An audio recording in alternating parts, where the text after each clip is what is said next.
Hi, my name is Matikela. Welcome to my YouTube channel. So today I want us to talk about what was inside the docket Senzo Meyiwa tried, case 375. The reason now I'm having these questions, I don't think I'm the only one. The reason I'm having them is because now these people are making us curious. When Makuba is not going to come and there are people that are pointing fingers, it gets very scary. Very, very scary, guys, because what's going on here? What on earth is going on? Now, so today we had something shocking. A second docket existed. We know that already. And someone said, don't stop, don't proceed. Okay. But today we ask the real questions. What was inside that made people panic? Why is Makubo even saying Andy? I don't know whether Makubo said Andy's Vinkabinde or the Ngabinde people said, you know what? Stay there. We don't want you. We don't want anything to do with. Or Makuba was willing to come. And then when the evidence leader of Ngabinde inquiry sat down with whoever this advocate he sat down with, then he decided, angisambizi uMakhubo, no, akayeke, because there was a threat that was done there, because stop it or your name is death. Yeah, but once people say stop it, and know, you must know big things are happening there. Big things are happening, and it's not a joke. So now we are left curious. Now, this is where now I hope by God's grace, this is where the Senzo Meyiwa case is going to break into pieces and have one huge breakdown that is going to mess up everything for everyone that is involved, that thinks they are untouchable. Guys, we've heard people that thought they were untouchable. We've heard them. Everywhere in the world, you have what those people that always think that they are untouchable until something shifts and then they are suddenly touchable. Now, in a serious investigation, you don't shut down a docket for no reason. You shut it down when it leads to things that you are going to, okay, maybe you already unravel things that you are not supposed to know. Then you will leave it because you are scared for your life. Now the question is, did Makubo leave the investigation, or when the investigation arrived at NPA, that's where snag happened? There were snares there that was decided, I'm gonna be a snare, this case is gonna end here. Is that what happened? Now that is where I get curious, and also now also the people that we know are what you call are accused in that docket 375. They contradict with the one that are on docket 636. And this goes back to the same question that we ask time and again. Why did the people not merge the dockets? Why did they not merge the dockets and simplify everything and make one docket? Why didn't they do that? Because we are having problems due to them having all of this situation and unable to give us what we need. Also, the other reason investigation can be shut down is because it exposes something that you cannot control. So who is this advocate that decided I'm not going far with this case? Now we are left with questions. We already know that this case is full of nonsense, is full of contradictions, is full of drama, is full of this and that.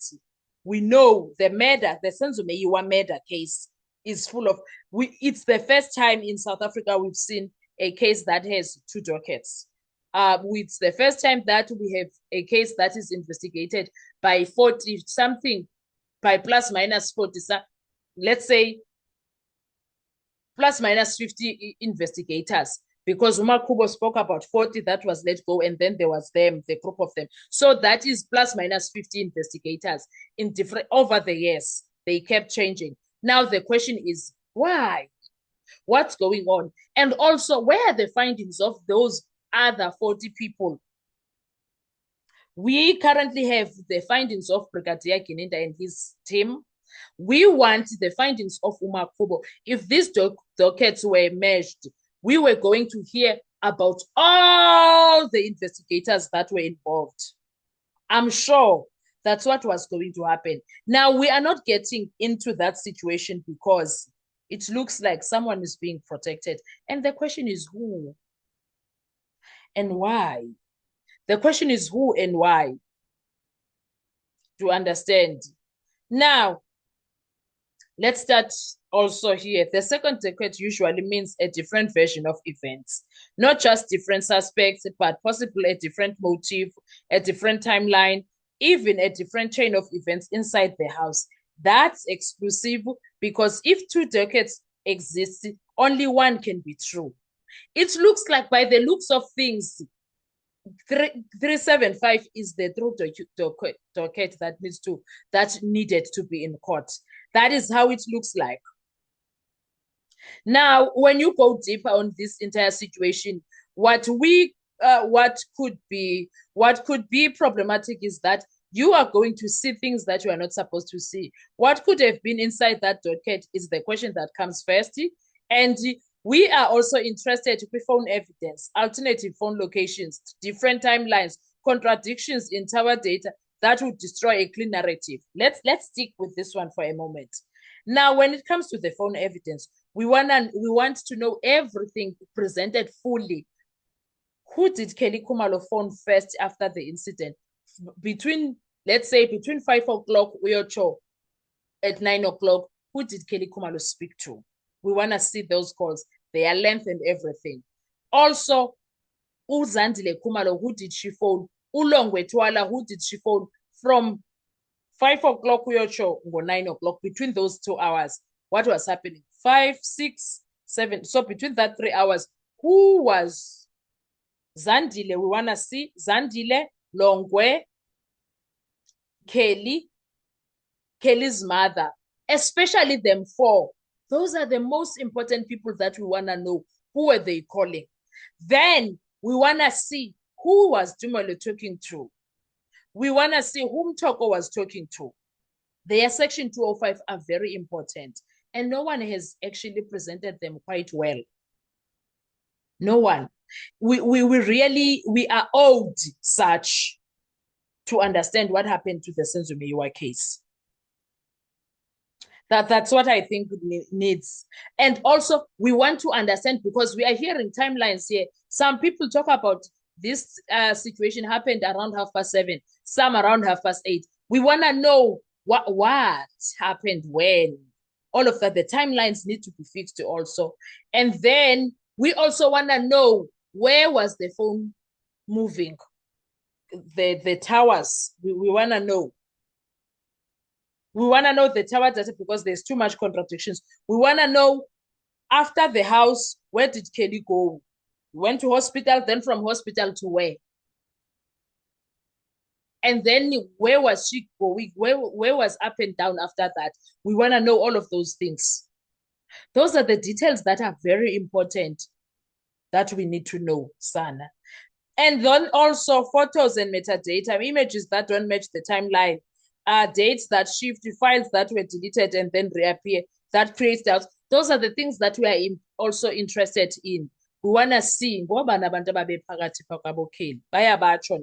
but what if there was more people? Is there pictures that can help?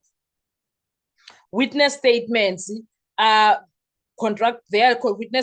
witnesses contradicting each other, descriptions that don't match the accused, late additions that change the story. If those existed in the second docket, the docket becomes a threat. The docket becomes a threat. And also we have names that have never made it to court. This is where it gets uncomfortable, because the second docket often contains people who were investigated but never charged or quietly removed from the narrative. We've seen this pattern before. Early suspects disappear, new suspects appear years later. The story shifts. The question is, who was in that second docket that we are not hearing about today? Because we have not heard, no one has ever read the second docket out loud so that we can see and make up our own mind. Those are the challenges that we are dealing with. And now they are saying that we can't hear from Umakubo. It's not nice. Absolutely not nice, guys.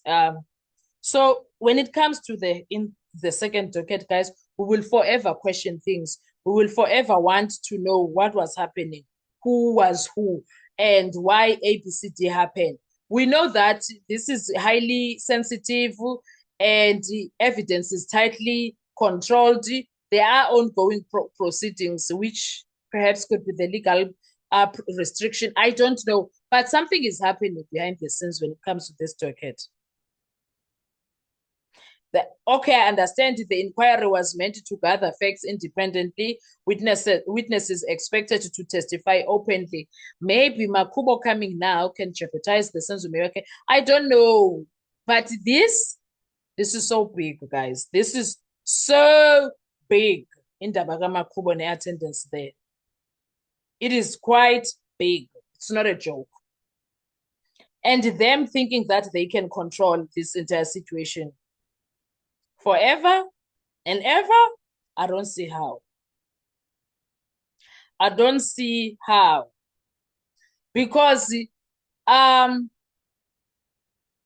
if a second docket contains evidence that contradicts the current case, statements that don't align with the current ones in the current case, timelines that don't match, then the prosecution has a problem, guys.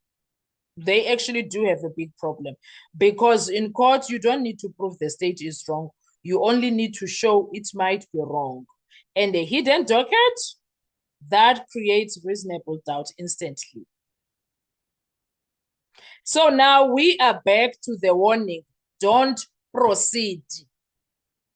Why? Because if that docket continued, it could split the case, expose contradictions, collapse the narrative that is currently running. And once that happens, you don't control the case anymore. It's over. It's over. So now we are no longer asking who did it. We are asking what evidence existed that we are not being shown. This bombshell of evidence. Which one is that? Because if a second docket was shut down, then the truth didn't disappear. It was redirected. And in a court of law, that means a lot of things, guys. They need to bring it. What are your thoughts? Let's talk in the comment section. I want to hear your views. Thank you so much. Do enjoy your day. Bye-bye.